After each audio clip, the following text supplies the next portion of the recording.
भारत संतों की भूमि है और एक ऐसे ही संत के दर्शन के लिए मैं, मेरा दोस्त आज़ाद और मेरा बड़ा बेटा मुकुंद, हम तीनों कार से पहुंच रहे हैं एक ऐसी अद्भुत जगह जो कि भोपाल से करीब करीब 200 किलोमीटर की दूरी पर है। और यहाँ तक पहुँचने के लिए हम लोग भोपाल से आष्टा से कन्नौद होते हुए, उदयपुरा होते हुए हम पिपरी पहुँचते हैं। भोपाल से पिपरी तक पहुँचने का जो मार्ग है वो बेहद खूबसूरत है और करीब करीब दोपहर तक हम लोग एक ऐसी जगह पहुँच गए जहाँ पर हमें भूख लगने लगी। और जब भी हमें भूख लगती है तो हम लोगों का जो सबसे फेवरेट जो पेट पेट भरने के लिए जो खाना है वो है दाल तड़का और सेव टमाटर। ये बेहतर है। यदि आपको रियली पेट भरने लायक खाना है तो आपका पेट इसी से भरता है। फिर यहाँ से भोजन करने के बाद हम लोग पिपरी की तरफ आगे बढ़ गए।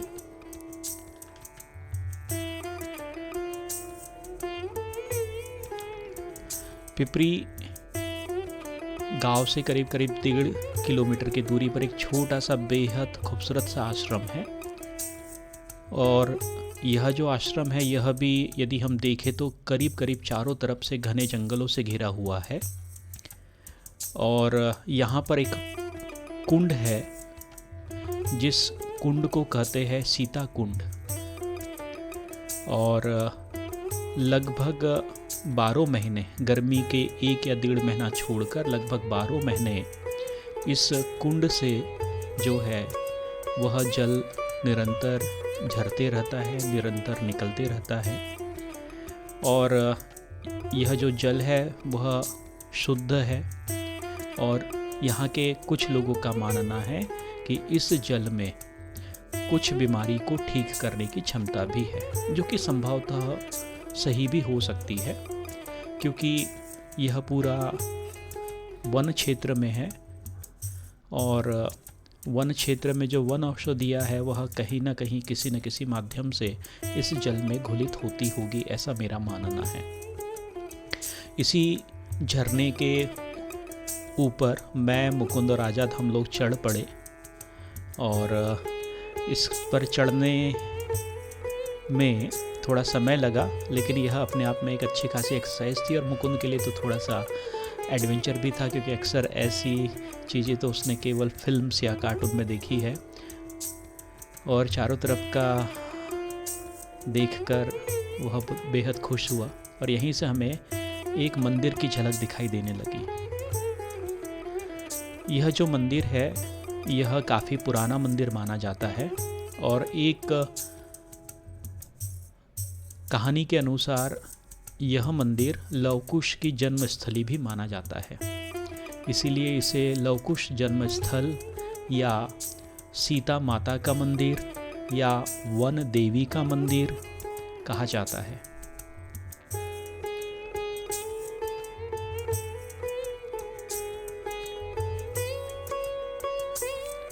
यह लवकुश जन्मस्थल या सीता देवी का जो मंदिर है यह काफ़ी पुराना है। एक मान्यता के अनुसार यहाँ पर सीता माता ने अपना कुछ समय बिताया था। और जब मैंने इसका इतिहास पता किया तो पता चला कि यह जो मंदिर है, इस मंदिर का निर्माण धार के जो राजा थे उनके समय में हुआ है। तो यहाँ पर इस मंदिर में अंदर भगवान राम के प्रतिमा के अलावा लक्ष्मण और सीता जी की प्रतिमा है। और इसे वन देवी के मंदिर के नाम से भी जाना जाता है। इस मंदिर की दीवारों पर कुछ प्राचीन प्रतिमाएं हमें देखने के लिए मिलती है, जिसमें से कुछ खंडित है और कुछ पर यहाँ के रहवासियों ने गेरुए रंग से रंग दिया है। इसी मंदिर के बाजू से एक पतली सी गली निकलती है और यह गली धीरे धीरे, जी हाँ, यह गली धीरे धीरे सीढ़ियों से होते हुए नीचे की तरफ जाती है और इन्हीं सीढ़ियों से उतरते समय हमें सीता कुंड, जी हाँ, वह कुंड जिस नाम से यहाँ इसे जाना जाता है, इस जगह को जाना जाता है, सीता कुंड की तरफ यह सीढ़ियाँ बढ़ती है और यह सीढ़ियाँ वहीं हमें ले जाती है जहाँ पर वह झरना है और जहाँ से हम इस झरने से जुड़ी चट्टानों से होते हुए हम ऊपर चढ़े थे।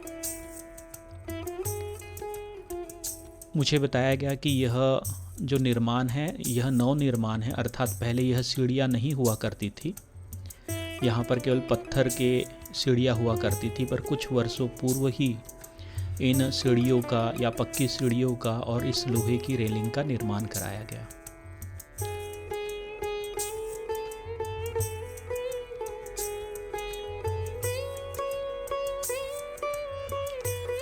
सीढ़ियों से उतरते समय हमें वही कुंड दिखते हैं।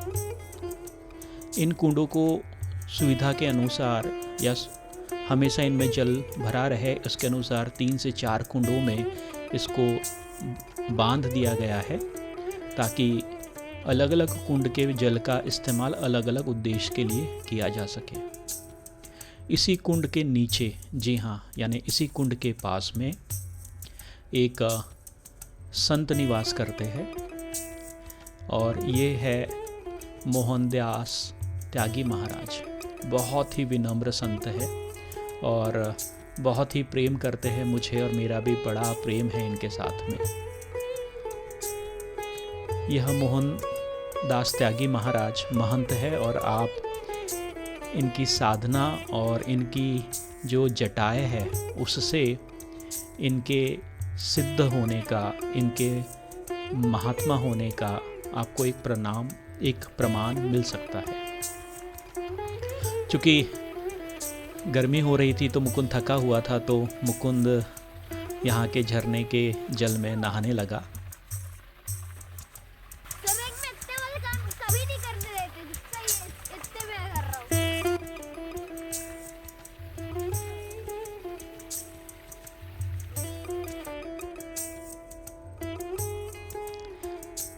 यह है इस संत की कुटिया। इस कुटिया का जो पहला जो कमरा है, यहाँ पर माँ नर्मदा की एक मूर्ति स्थापित है, जहाँ पे रोज शाम को संध्या वंदन और आरती होती है।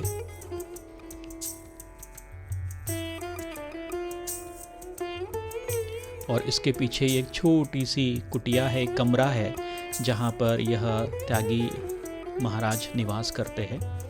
संध्या होने के बाद में हम पुनः वही वन देवी के मंदिर या सीता मंदिर में पुनः हम लोग दर्शन करने के लिए पहुँचे और यहाँ पर हम लोगों ने जो है आरती का आनंद लिया।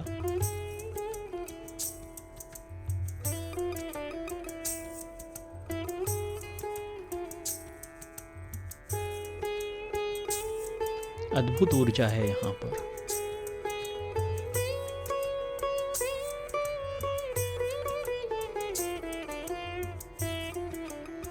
अगली सुबह सबसे पहले हम लोगों ने बहते हुए झरने में स्नान का आनंद लिया। अद्भुत आनंद था ये, और यहीं पर आज़ाद अपने आप को एक वनगामी की तरह मानकर ध्यान करते रहा और फिर गोते लगाते रहा।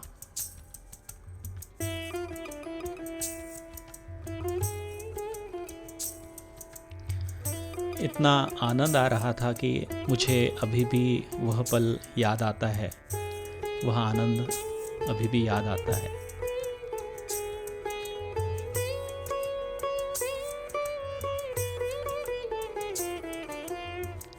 स्नान के बाद अब हम अपने मुख्य उद्देश्य के पूर्ति के लिए आगे बढ़ने लगे। त्यागी महाराज के साथ में हम धाराजी तक पहुँचे और धाराजी में एक नाविक को हायर करके हम अपने मंजिल की तरफ बढ़ने लगे। और हमारी मंजिल थी एक ऐसे संत के दर्शन करना जो कि पिछले कई सालों से मौन है और वो घने जंगल में एकाकी निवास करते हैं।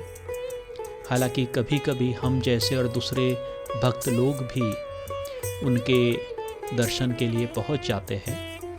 तो नाव से हमारा सफ़र चालू हुआ। धाराजी से वह स्थान करीब करीब 25 मिनट की दूरी पर, जी हाँ, नाव के द्वारा 25 मिनट की दूरी पर है और वह स्थान घने जंगलों से घिरा हुआ है। जब हम लोग नाव से सफ़र कर रहे थे तब थोड़ा सा डर भी लग रहा था, थोड़ी सी उत्तेजना भी थी, भय भी था, पर आनंद भी था, क्योंकि यहाँ पर नर्मदा जी का जो गहराई है वह करीब करीब 300 से 400 फीट गहरी मानी जाती है और जल थमा हुआ है। धीरे धीरे चारों तरफ के नज़ारे देखते हुए एक अलग से रोमांच को दिल में लिए हम सभी लोग आगे बढ़ रहे थे। अद्भुत है यहाँ के नज़ारे और इन जंगलों में, जी हाँ, जो आजू बाजू के जो घने जंगल दिख रहे हैं, यहाँ पर जंगली जानवरों का भी निवास है। यहाँ पर अक्सर तेंदुए, रीछ, लकड़बग्घे आसानी से देखने के लिए मिल जाते हैं। धीरे धीरे हम लोग नदी की धार के साथ अपने मंजिल की तरफ हम लोग आगे बढ़ रहे थे। एक अजीब सा आनंद था, एक उत्साह भी और कहीं न कहीं एक हल्का सा डर भी। यह जगह इतनी अछूती है कि यहाँ पर साधारणतः आसपास के जो जनजातीय लोग हैं वही लोग आते हैं। हम जैसे शहरी लोगों की पहुंच से ये बेहद दूर है।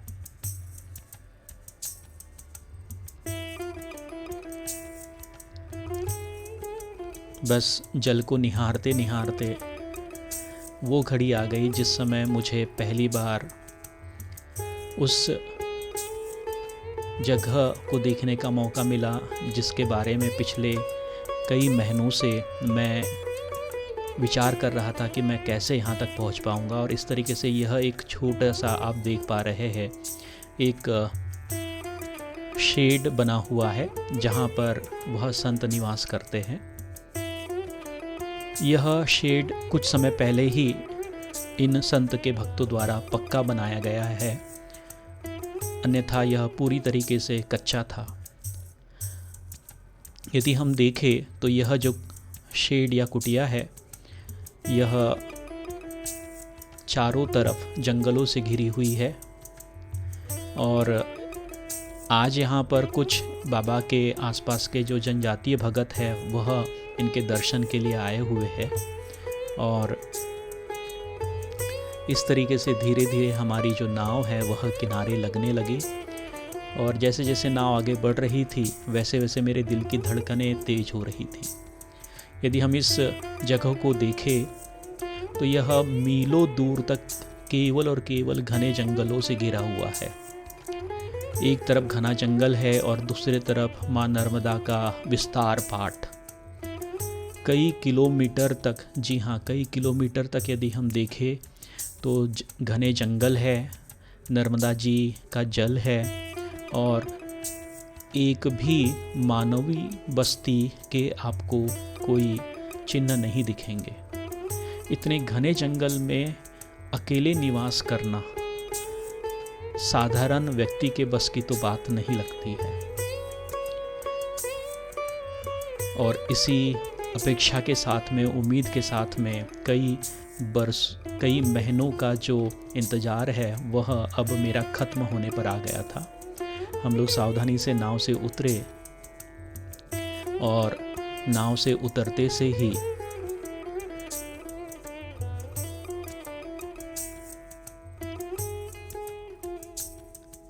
उन संतों के दर्शन करने का लाभ मिला जो कि कई वर्षों से मौन हैं और यहाँ पर एकाकी निवास करते हैं। साल के अधिकांश दिन यह अकेले ही रहते हैं, पर कुछ विशेष तिथियों पर यहाँ पर इनके भगत लोग इनसे मिलने आते हैं। चूँकि बाबा कई वर्षों से मौन हैं तो वह मेरी बात तो सुन पा रहे थे और जवाब वह एक स्लेट के ऊपर चौक से लिख कर देते थे। तो साधना तत्व एवं ब्रह्म तत्व पर कुछ इनसे सत्संग हुआ। वह मौन थे लेकिन फिर भी उनकी बहुत सी जो बातें हैं वह मैं आसानी से समझ पा रहा था। शब्दों से नहीं पर भाव से तो मैं आसानी से उनकी बातें मैं समझ रहा था। अद्भुत मूर्ति है वो, हंसमुख, दुबली सी काया और त्यागी बाबा जैसे ही लगभग जमीन को छूते हुए उनकी लटाएं।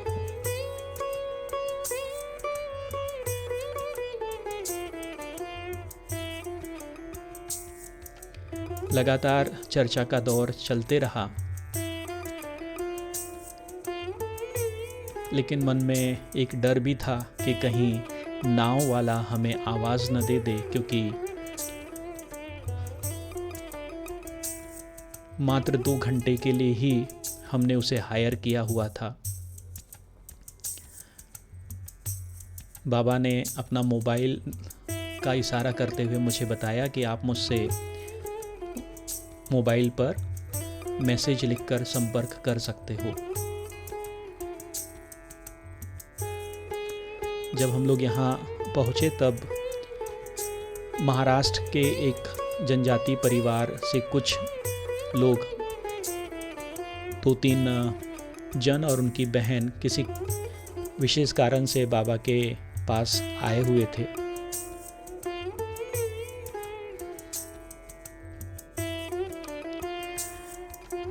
अंत में वह घड़ी आ गई जिसका मुझे बिल्कुल इंतज़ार नहीं था, जिसके लिए मैं डर रहा था, और वह था नाविक द्वारा आवाज़ देना और बाबा से विदाई लेना। बिल्कुल भी इच्छा नहीं थी, बहुत ही भारी मन से मैं बाबा से मुझे विदा लेना पड़ रहा था। फिर भी मुकुंद के साथ में मुकुंद ने कुछ ड्रोन शॉट यहाँ पे निकाल लिए और हमें लौटना पड़ रहा है। यह एक ऐसी अद्भुत मूर्ति है जिनके साथ में हम यहाँ तक पहुँचे थे वो भी, और जिनके दर्शन हमें प्राप्त हुए वो भी, कि उनकी महिमा का वर्णन शब्दों में तो कम से कम मुझसे तो संभव नहीं है। यहाँ पर बात शब्दों की नहीं है, यहाँ पर जो बात है वो केवल और केवल भावों की है।